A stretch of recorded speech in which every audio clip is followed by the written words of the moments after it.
Hello and welcome to another episode of Larry Frank Sports Unfiltered. We're coming to you from about 45 miles west of Nashville, Tennessee. Like I said, we're live in Hopkinsville, Kentucky, which is about 5-6 miles from the Fort Campbell Army Base. And as always, we'd like to thank all the men and women who previously and continue to serve in our armed forces and allow us the freedom to do the things we do on a daily basis. We really appreciate it.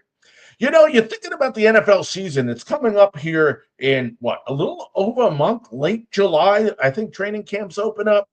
And trying to think of some of the biggest mistakes that were made during the offseason. And I'm going to bring up a picture and I want you to think about it and tell me, folks, what do all of these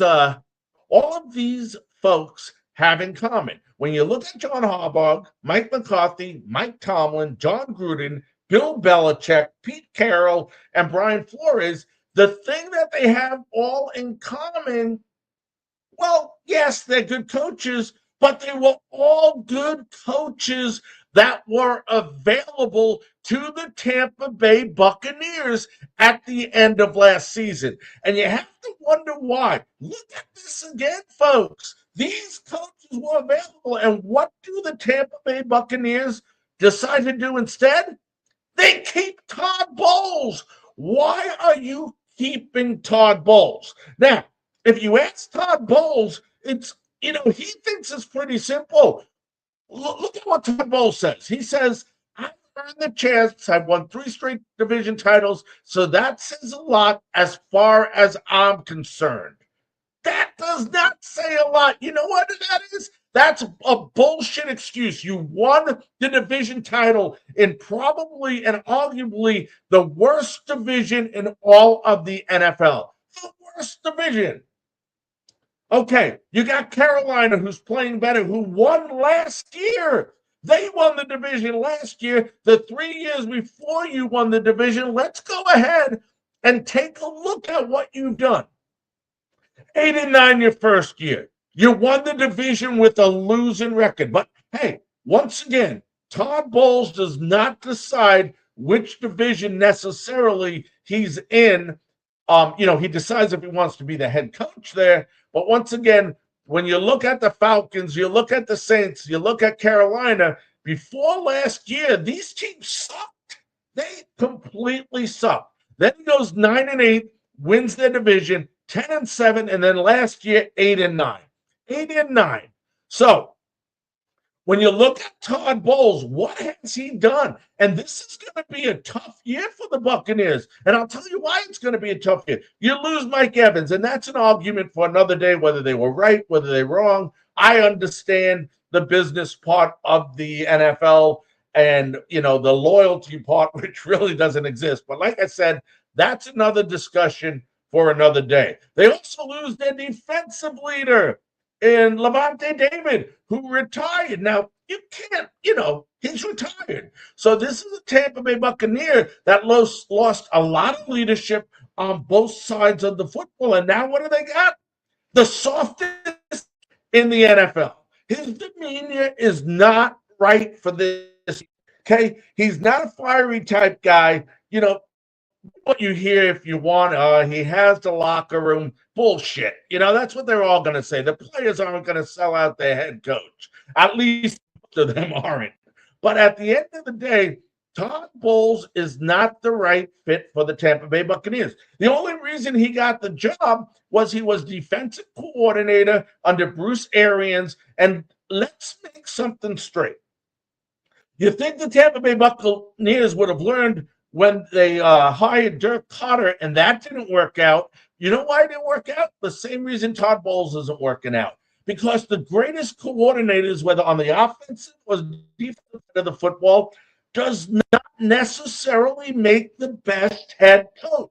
There is more. And you also have Todd Bowles calling the plays on the defensive side of the football. This is the big problem that Brian Callahan had in Tennessee, that it was just too much. It doesn't mean Callahan was a bad offensive coordinator. It doesn't mean Carter was a bad offensive coordinator.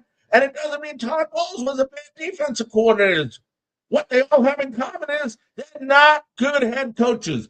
Now, let's look at this, folks. Why in the heck would you go ahead and put a head coach who had this resume as a head coach on your staff as the new head coach after Arians retired? Todd Bowles with the New York Jets was 24-40. That's right, folks. 24-40.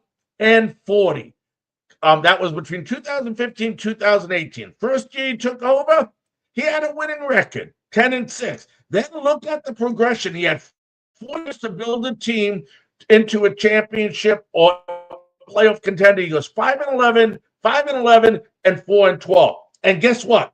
Your Tampa Bay Buccaneers go ahead and they make him their head coach. What do you expect? He's a losing coach, Insanity again, folks. You do the same thing over and over again, and you expect different results. It isn't going to happen.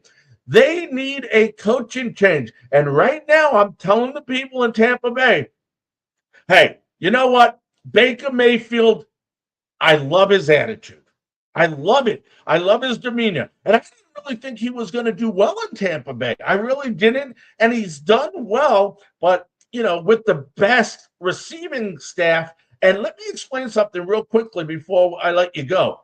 This is not necessarily a bad receiving call. When you look at McMillan, Godwin, and Buccaneers, they got a damn good receiving team, and they got a good running back.